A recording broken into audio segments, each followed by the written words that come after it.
Yo, what's good, YouTube? We reacted to the bizarre side job that Shaq did during the NBA, my nigga. Shaq pretty cool, man. I want to meet that nigga for real. He a tall ass nigga though. I think I could dunk on him. Don't hate me. Shaquille O'Neal has officially completed the campaign of life and is now doing side quests. He damn sure is. He like Snoop Dogg. Actor, doctor, investor, DJ, doctor, police officer. Shaq was always a big fan of he's side like quests. Johnny Sins. He had his own video game and released 4 studio albums before he had a championship ring. At Louisiana State University, Shaq was a 2-time All-American and a 2-time SEC Player of the Year. The 7'1", 330-pound beast got drafted as the #1 overall pick to the Orlando Magic in 1992, which led to an amazing first season, earning him Rookie of the Year. He became known for his powerful dunks that would sometimes bring down the entire backboard. This amazing height and power combination revolutionized the game and helped Shaq dominate the league. His real dominance came when he joined the Los Angeles Lakers in 1996 alongside Kobe Bryant. The two were an unstoppable force that won 3 consecutive NBA championships in 2000, 2001, and 2002. Then Shaq secured his 4th in 2006 with the Miami Heat. 15 NBA All-Star selections, 4 NBA championships, 3 NBA Finals MVPs, 2 NBA scoring titles, he literally like Snoop Dogg doing side quests and shit. Shaq completed the main story. Now it's time to look through all of the other side jobs Shaq had outside of the NBA, starting with him becoming an orchestra conductor. During his time at the Boston Celtics, the PR team approached Shaq with the idea of conducting the Boston Props Orchestra, a world-famous orchestra founded back in 1885. This wasn't just for show either. Shaq attended a full rehearsal and learned the ropes of a professional conductor. Shaq would take the baton and lead the orchestra in 3 songs, with the final song being Big Ass Nigga Doing This Shit, bro. Queen, aiming to rally the fans in the audience around the team in the coming season. Also, Shaq became the tallest conductor in the Boston Props history. And speaking of music, Shaq has bars. Did you know Shaq released 4 studio albums and 2 compilation albums? In 1992, Shaquille would make an appearance on Arsenio Hall's late night talk show. God, like what the fuck was videos back then, bro? How were niggas watching this shit? You can't even see these niggas. You can't even see this nigga's face or this nigga's face.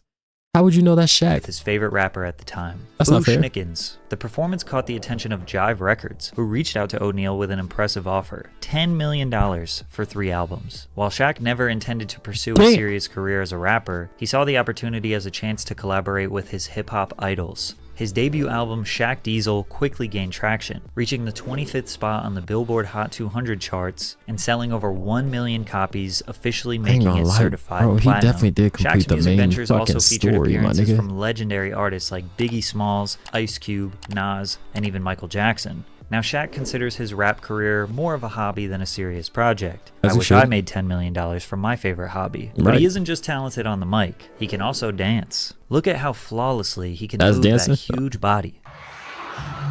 Okay, hold on. He still got it. After that little break dance, we got to see even more of his moves at the 2009 NBA All-Star Game. The Jabberwockies? The professional dance group, the Jabberwockies. The Big Shaq is himself. That's that mask don't even fit his fucking face, bro. His fat fucking head. You thought his music career was done? Wrong. Shaq is quite literally the biggest DJ in the world. DJ Diesel is a very active bass music DJ who performs at festivals all Bro can summer. do it all. He can really do it all. It's actually a hobby that dates back to Diesel's teenage years. He can rap, never did dance, any performances, play basketball. O'Neal was introduced to Tomorrow World in 2014 by his then girlfriend. He's an actor. I went to a concert Holy shit, 5 man. years ago, Tomorrow World. It must be so hard being Shaq, bro. 500,000 people just jamming. And it gave me something that I've been missing since I retired. It gave me that adrenaline boost. And when the beats drop, you see 500,000 people doing this. Bro, I wish Shaq was my uncle. Adrenaline rush for himself. He got connected with a booking agency who hired him as a celebrity DJ, and he took offense to that, assuming he didn't know what he was doing. After a few club appearances, he made them an offer. Give me one chance to rock a crowd, 100,000. If I don't do well, Fire me and I'll never do it again. This landed him a spot at Lost Lands in 2018, where he absolutely shocked the crowd. From there, he became a go-to for major festivals. Tomorrowland, Lollapalooza, Hard Summer. He even became known as the dubstep dad. I could have chosen any style of music. I like bass music. Do you like start it? 7 foot 350. I consider myself hard. That makes sense. When I played on the basketball court, I was hard.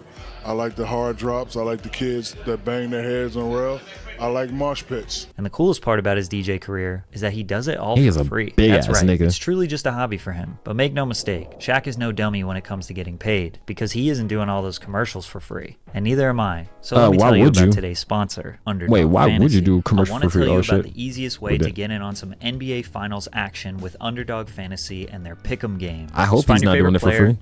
Or any player, pick higher or lower on one of their they have me in a commercial, and you can win up to 20 times your money in one night. Underdog keeps everything super simple with their intuitive website and mobile app. Pick between 2 to 5 players to fill your pick'em entry, get every pick right, and you can net yourself some serious cash. For Game 4 of the NBA Finals, I got Jokic going higher than 41.5 NBA Finals are over, bro. I got Michael Porter going higher than 7 rebounds and assists. And I got Jimmy Butler going higher than 26.5 points. Y'all can check back with me and see how I did. Use code PatrickCC and get your first deposit doubled up to $100 by Underdog. Underdog Fantasy is available in many states across the US. Check this map to see if you're in an eligible state. Again, download the Underdog Fantasy app, use code PatrickCC, and get those picks in. Thanks, Underdog Fantasy. When you think of Shaq endorsing a brand, what comes to mind? Gold Bond, Papa John's, Burger King, Pepsi, Wheaties, Lyft, Radio Shack, Epson Printer, Age of Beard, Nintendo DS, Tamagotchi Life. The list goes on and on as Shaq has endorsed well over 100 brands in his life. But the one I think of first is Icy Hot. And the reason behind it is pretty funny. I had a thigh bruise and the Lakers trainer put some Icy Hot on my thighs. And I was having a great game, but my boys were starting to get real hot. And then I'm running and they're getting too hot. I had to call a timeout and tell the trainer, hey man, my balls are on fire. After that incident, Shaq got in touch with Icy Hot, and things took off from there. They worked out a sweet deal where Shaq not only starred in their commercials, but also became a part owner of the company. Okay. That's not the first time Shaq liked the product so much he became an owner of the company. In fact, he's done this over 50 times. He's a partial owner of 155 Five Guys burger restaurants, 5 Guys? 17 Annie Ann's pretzel restaurants, 150 car washes, 40 24-hour fitness centers, a shopping center, a movie theater,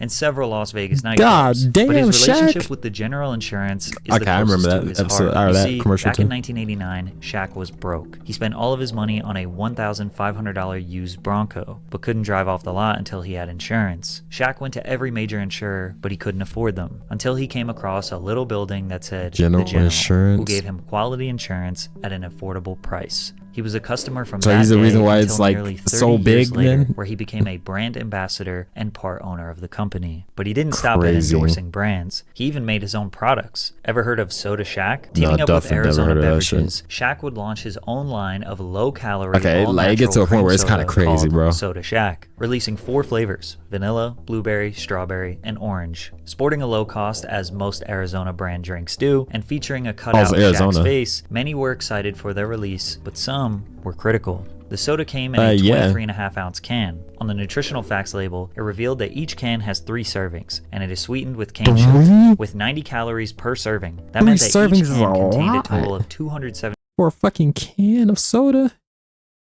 Nutritional facts label, it revealed that 90 calories isn't bad. Oh, there's literally like nothing in this drink.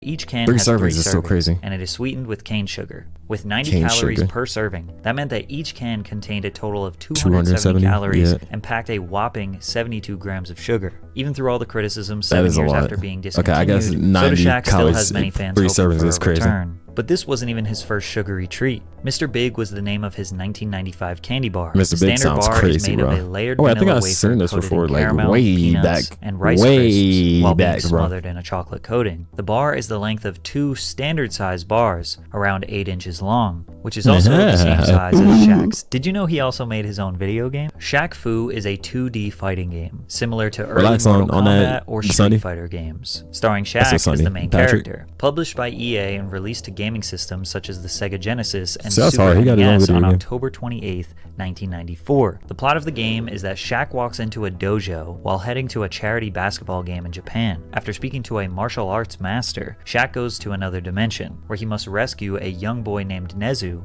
from an evil mummy. If you don't think this is very interesting, a lot of people would agree with you. Shaq Fu in recent years has been regarded as one of the worst video games of all time by many game critics. Nintendo Power had 12 staff members vote in a list for the 10 worst games of all time, which placed Shaq Fu at the 3rd worst place on their list. Wait, what's on here? Friday the 13th? Oh wait, no, that's Nintendo ES or some shit.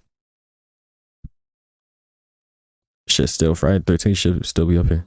Yet still, the game got a reboot. Wait, actually, let me see. Is there a different Friday the 13th game? Let's see, man.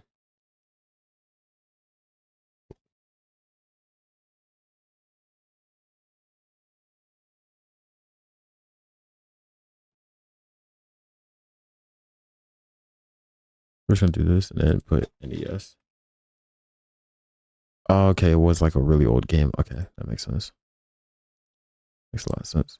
In 2018 for PlayStation 4, Shaq Fu, A Legend Reborn, which was actually received very well by the gaming community. The beautiful graphics and cutscenes had us convinced that Shaq could actually beat people up in real life. Oh wait, he can. He proved that to us with multiple appearances in the ring. Shaq has always been a huge fan of professional wrestling, and he's had some epic moments in the ring across different promotions. Back in 1994, he made an appearance on World Championship Wrestling, where he presented the title belt to the winner of the WCW World Heavyweight Championship between Hulk Hogan and Ric Flair. Then in 2009, he took on the role of guest host for WWE's Monday Night Raw, in which he would find himself getting into a scuffle with the legendary wrestler, The Big Show, creating a feud that lasted for almost a year, but he wasn't done there. In 2016, he surprised everyone by participating in his first legitimate match. He entered as a celebrity competitor in the Battle Royale at WrestleMania 32, eliminating Damien Sandow, and had another confrontation with Big Show before being eliminated himself. And most recently, for the promotion AEW in 2021, Shaq teamed up with Jade Cargill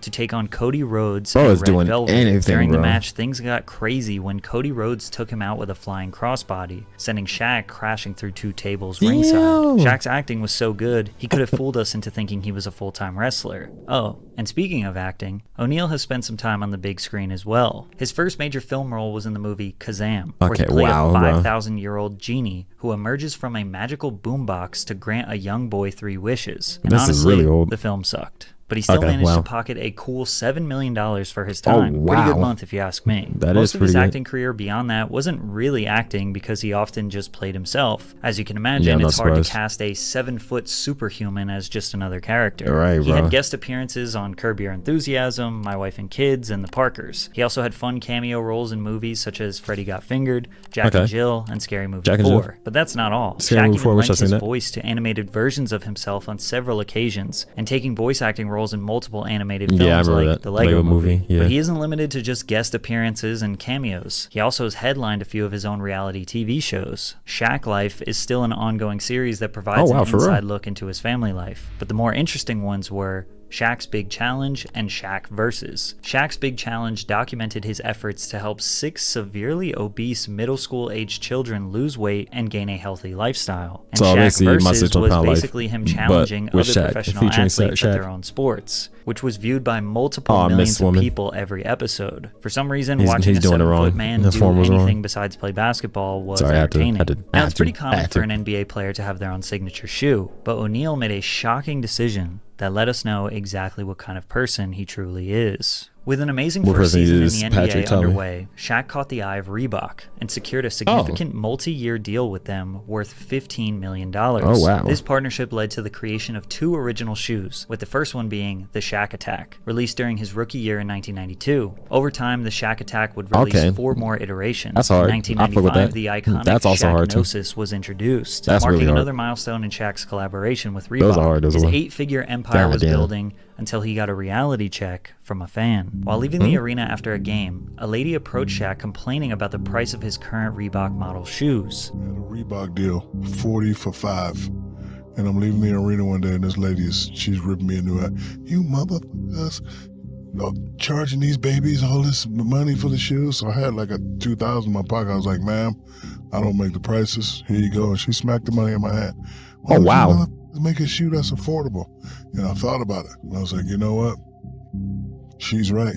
That day, damn, Shaq cut ties changed with his Reebok life and started his brand. He went to his favorite store, Walmart, and they made a deal to make his shoes as affordable as possible. The price ranged from as low as $12 to around $30. Since then, they've sold over 400 million pairs. That lady changed. Instead of trying to create the most hype shoe to compete with Jordan, he did the opposite. Because of this, some people even tried to make fun of Shaq. And unfortunately, the kids that wore his sneakers would oftentimes get picked on as well, on the basis that Shaq wasn't cool enough or iconic enough to compete with Jordans. But when you think about it, he did a really great thing for kids all around the world who struggled financially. He did, but nobody knows that. Basketball shoes. And he still made a ton of money. His impressive net worth of over $400 million shows that he's made all the right moves from the start. He's been a very savvy investor, buying in early to companies like Google and Apple back in the late 90s. However, his real estate portfolio is perhaps the most impressive. And no, it's not because he owns a bunch of mansions in the hills. He has taken on a number of different real estate development projects to provide affordable housing for those in need. He built the largest 80-20 mixed income project in New Jersey, which is where 20% of the apartments are considered affordable. In Colorado, he was a part of a deal that purchased 1,407 subsidized Section 8 housing units with the intent to remodel and offer them for below the market rate. My goal is to eventually own $1 billion in affordable housing. He basically wants to do the same thing he did with sneakers, not own a few flashy and expensive properties, but rather thousands of affordable units to help as many people as possible. His servitude towards the community explains his strong interest in law enforcement. Did you know that Shaq is a police officer in multiple states? In 2002, Shaquille attended the Los Angeles County Sheriff's Reserve Academy, trying to become a SWAT team member. The specific requirements for the specialized unit included the ability to scale a rope 100 feet in the air. O'Neal had completed the conditioning tests, the sit-ups, the push-ups, had endured the verbal assaults and disciplinary penalties, but he was just too heavy to accomplish the rope climb. He tried it 12 times. The last one, he reached 75 feet in the air before plummeting to the ground. Despite his failure, he became a reserve officer with the Los Angeles Port Police, receiving sufficient training to carry a gun and ride as a second man in a Port Police car. How the fuck did he survive that shit? 75 feet is crazy. But it didn't stop there. When he got traded to the Heat, he worked as a reserve officer in Miami from 2003 to 2005. You know what? His annual salary... I feel like I know what Shaq's doing, bro. He's doing everything that he wanted to probably be as his child. He probably wanted to be a police officer in his childhood, so now he's a police officer. He probably wanted to be a DJ in his childhood, so he's now he's a DJ. And he probably wanted to be an actor. Now he's an actor. That's what I'm thinking, bro. That's one thing. He probably just wanted to do a bunch of shit that he talked about in his childhood. Now he's actually just wanting to doing the shit he said he wanted to do. That's hard. That's life. He's doing side quests, basically. I fuck with Shaq. Shaq cool. $1. However, a leak of his Miami Beach police questionnaire definitely raised a few problems. The reason being, he treated it like a joke. Under special skills he possessed, he said, laptop computer, Grand Theft Auto investigation, master of surveillance. For primary occupation, he put Grand Theft Auto investigations. Now, as someone who would be considered legally able to carry a gun and serve the community, you would think they wouldn't allow jokes on the application. However, Shaq never abused his power, so I guess it's okay. In 2005, he was honored with the title of U.S. Deputy Marshal. In 2013, Shaq was officially sworn in as a part-time Golden Beach, Florida police officer. In 2015, he was sworn in as a reserve police officer at the Doral, Florida Police Department. In 2016, Shaquille O'Neal was sworn in as a Clayton County, Georgia Sheriff's Deputy. In 2019, he was sworn in as an auxiliary deputy with the Broward County, Florida Sheriff's Department. In 2020, he was named a special reserve deputy in St. Martin Parish, Louisiana. Just about every city he visits, he taps in with the local PD to see what's going on. And I'm sure by now you're probably wondering, since he's a police officer in all these different counties, has he ever done any actual police work? Although he does have some stories of kicking in doors and finding dead bodies, Shaq seems to be more of a just-in-case type officer. However, he does have one pretty good traffic stop story. Darius Miles, former small forward for the Los Angeles Clippers, was one day running late for practice.